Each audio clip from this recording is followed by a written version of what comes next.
बिस्मिल्लाहिर्रहमानिर्रहीम। अस्सलामु अलैकुम वरहमतुल्लाहि वबरकातुहू। ज़मीन कैसे पकड़ती है।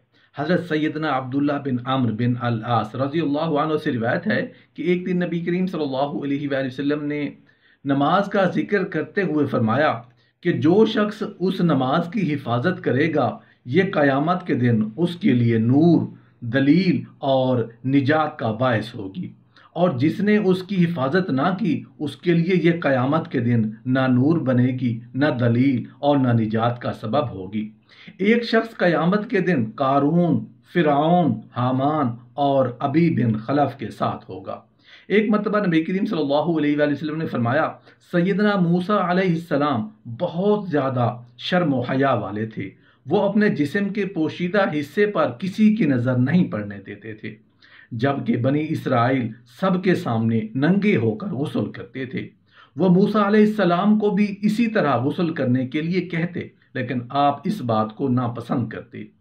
उस पर बनी इसराइल उनका मजाक उड़ाने लगे और कहने लगे, मूसा अलैहिस्सलाम के जिस्म पर तो बर्स के दाग हैं, इसलिए ये नंगे होकर गुस्ल नहीं करते। कभी किसी और मर्ज का नाम ले देते और कहते, इसीलिए तो ये अलहदा होकर नहाते हैं। मूसा अलैहिस्सलाम उनकी बातें खामोशी से सुनते रहते। आखिर अल्लाह ताला ने चाहा कि आपका बेऐब होना जाहिर हो जाए। चुनाचे एक रोज सैयदना मूसा अलैहिस्सलाम ने एक पर्दे की ओट में गुस्ल की तैयारी की। आपने कपड़े उतारकर एक पत्थर पर रख दिए, फिर नहाने लगे। आप गुस्ल से फारिग होकर अपने कपड़े लेने के लिए आगे बढ़े तो पत्थर आपके कपड़े लेकर भाग उठा। सैयदना मूसा अलैहिस्सलाम अपने आसा लेकर पत्थर के पीछे दौड़े और फरमाने लगे, मेरे कपड़े, अय पत्थर मेरे कपड़े। पत्थर मजमा के पास जाकर ठहर गया और मूसा अलैहिस्सलाम पत्थर के पीछे दौड़े हुए वहां तक पहुंच गए। उस वक्त तमाम बनी इसराइल ने देख लिया कि मूसा अलैहिस्सलाम उनके बयान करदा हर ऐब से पाक हैं। मूसा अलैहिस्सलाम उस वक्त बहुत गुस्से में थे, लिहाजा उन्होंने अपने आसा से पत्थर पर चंद वार किए, जिससे उस पर निशान पड़ गए।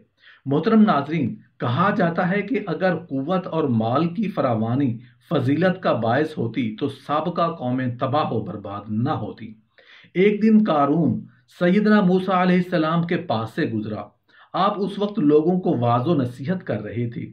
जब उन लोगों की नज़र कारून पर पड़ी तो वो उधर ही देखते के देखते रह गए।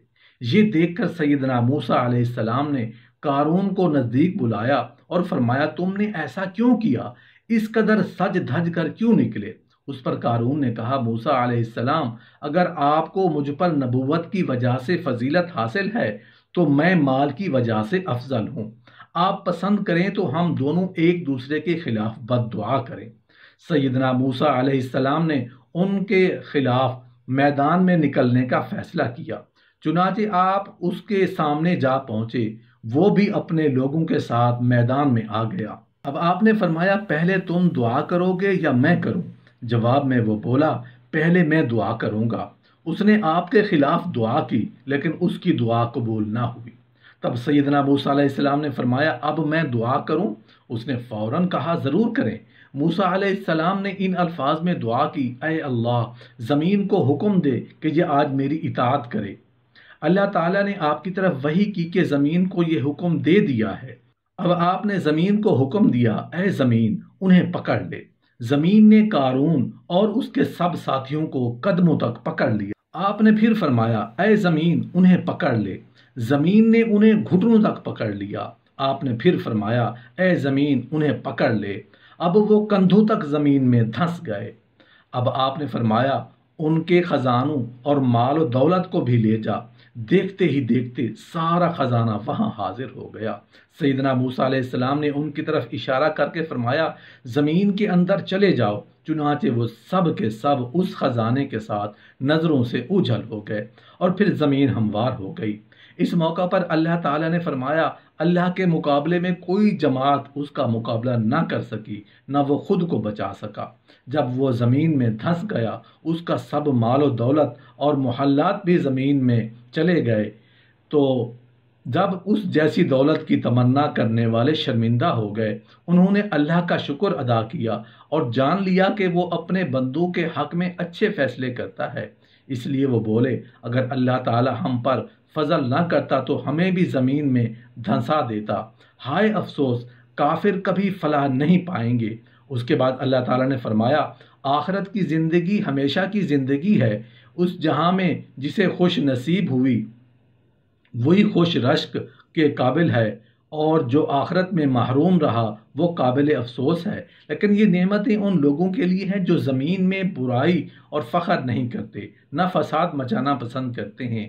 پرہیزگاروں کے لیے نہایت عمدہ انجام ہے۔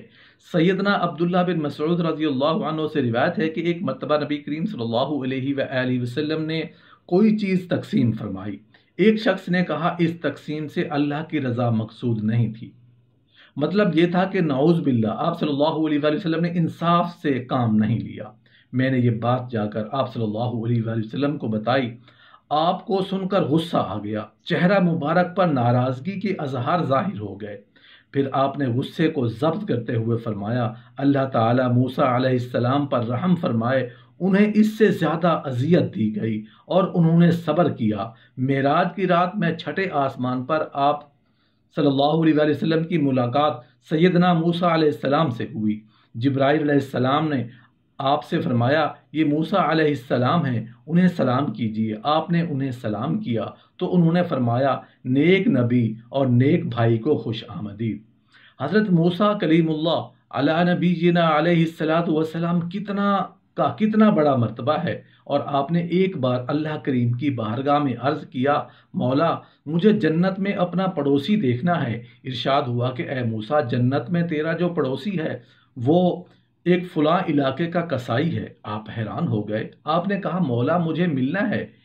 اس کا پتہ، اس کا ٹھکانہ، اس کا ایڈریس بتایا گیا۔ آپ چلے گئے، اس کسائی کے گھر پہنچ گئے، دستک دی تو دروازہ کھولا گیا۔ آپ اندر گھر میں تشریف لے گئے تو دو بوڑھے ماں باپ بوڑھی شخصیات تھیں۔ انہوں نے حضرت موسیٰ علیہ السلام کو دیکھا، آپ کی رسالت کی گواہی دی اور دونوں دنیا سے چلے گئے، یعنی کہ ان کی موت ہو گئی۔ وہ نوجوان کسائی کسی کام سے گیا ہوا تھا، جب واپس آیا اپنے دونوں والدین کو دیکھا، دونوں کا انتقال ہو گیا، تو کہا، ہو نہ ہو آپ حضرت موسیٰ علیہ السلام ہیں۔ حضرت موسیٰ علیہ السلام نے کہا، میں نے تو نہیں بتایا کہ میں کون ہوں، تمہیں کیسے پتا چلا؟ کہا، میرے ماں باپ روزانہ دعا کرتے تھے کہ یا اللہ اس وقت تک موت نہ دینا جب تک حضرت موسیٰ علیہ السلام کا دیدار نہ کر لیں۔ آپ ہمارے گھر آئے ہیں، آپ کو انہوں نے دیکھا ہے، یہ چلے گئے دنیا سے، تو یہ کنفرم بات ہے کہ آپ ہی حضرت موسیٰ علیہ السلام ہیں۔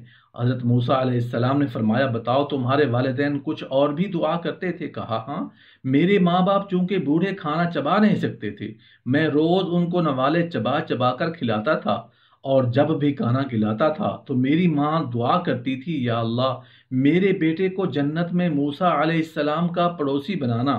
حضرت موسیٰ علیہ السلام کہتے ہیں، بیٹا تیری ماں کی دعا قبول ہو گئی، تو ہی جنت میں میرا پڑوسی ہے۔